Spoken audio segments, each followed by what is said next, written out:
Hello there and welcome. I'm Alessia, and in this new video I am going to recommend you some resources for learning Spanish effectively. So, I am going to recommend you podcasts, YouTube channels, books, and also apps.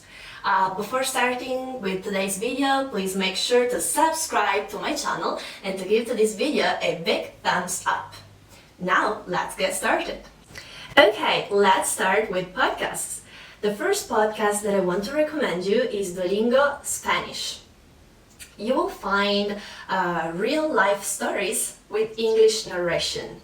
It is pretty much for beginners who cannot still understand Spanish like 100%. So there are like parts where the narrator speaks Spanish and parts where the narrator speaks English for letting you understand better the story. Okay, the next podcast is Story Learning Spanish by Ollie Richards. This is a podcast for low intermediate and intermediate learners.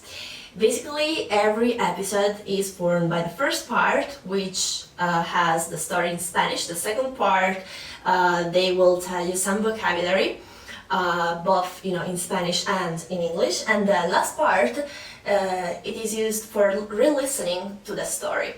So like this, you will not only improve your listening skills, but also you will improve your vocabulary. The next podcast that I'm going to recommend you is Español Intermedio.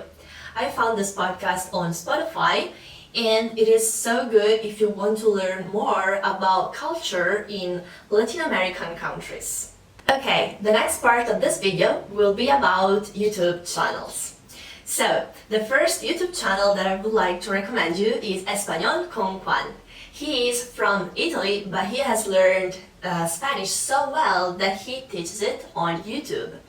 He will help you learning some good expressions to know for, talking with Spanish speakers. And also, he teaches you grammar and tips for learning and improving Spanish. Another thing that will help you improve your Spanish is Español Sí, which before was like a DVD with so many episodes, but now you can find it on YouTube just by typing Español Sí.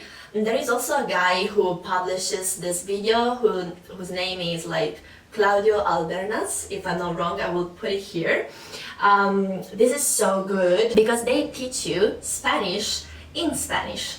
So basically this is like a series where like four guys, I don't remember because I watched it like last year, but yeah, it's about four guys living in the same house and talking about daily things. So there is also a teacher who teaches you the grammar, that teaches you new vocabulary. So I find it like entertaining, and you can learn a lot from that if you are a beginner.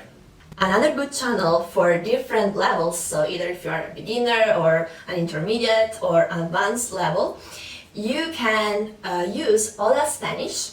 This channel is also about grammar, it is also about expressions to use, tips for improving your Spanish, etc.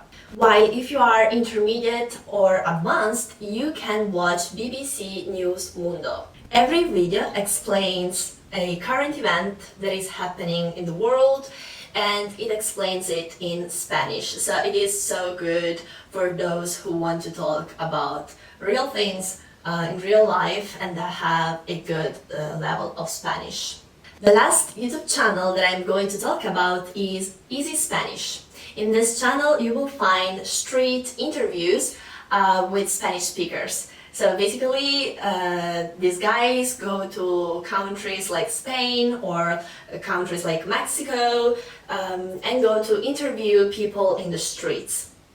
This is so good because like this, you can hear and you can listen to people with different accents. And this is so good if you don't want to learn only one type of Spanish, because many people say, okay, if you learn Spanish, then you should choose an accent. Actually, like this, you can prepare yourself for speaking Spanish and understanding people from different countries.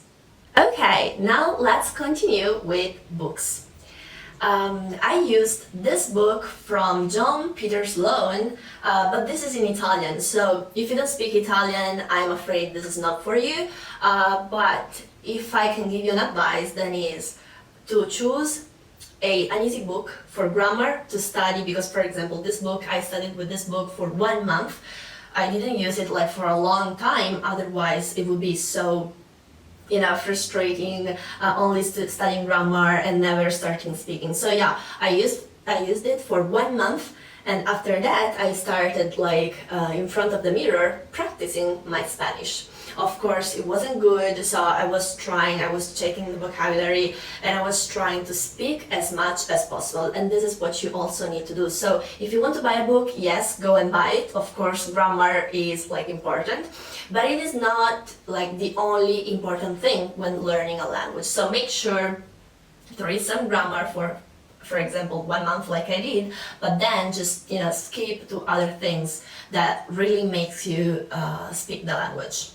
The next book that I will talk about is Short Stories in Spanish. This is also by Ollie Richards.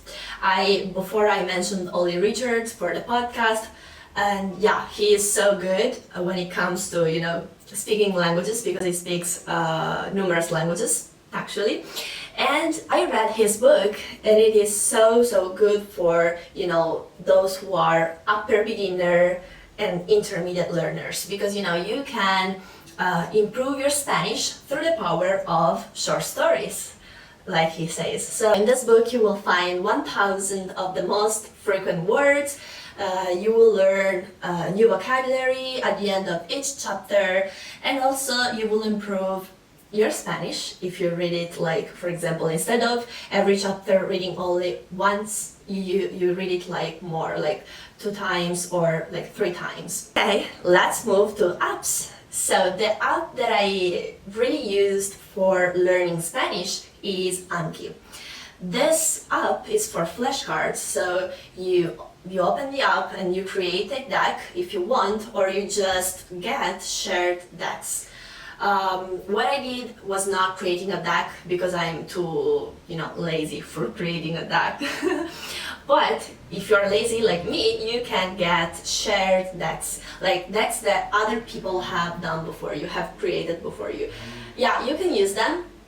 And if you're not sure whether if that deck is the right one for you, you can go and read the feedbacks from other users. The second app that I want to recommend you is Tandem. I use this app daily for conversating with people from different countries. I have used it also for improving other languages. So if you're a beginner, then yeah, you could ask those people who are in the app to teach you a little bit basic sentences and things. But if you're an intermediate or also advanced in that language, then you can use it for conversating and trying to expand your vocabulary by talking to strangers from other countries. A good app that I used at the beginning when I started learning Spanish was Busu.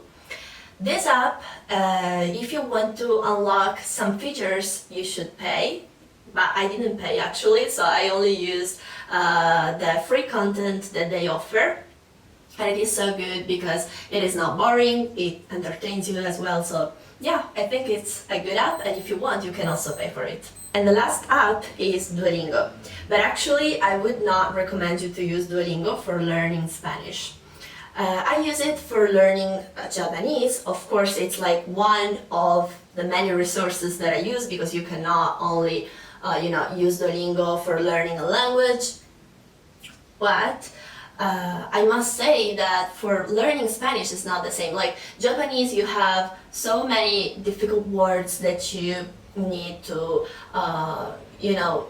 study a lot before you memorize them, right? But for Spanish it's not the same. Spanish is easier for us, and so I would recommend you to do not use Duolingo. Of course, you're free to do whatever you want, but this is one of my suggestions.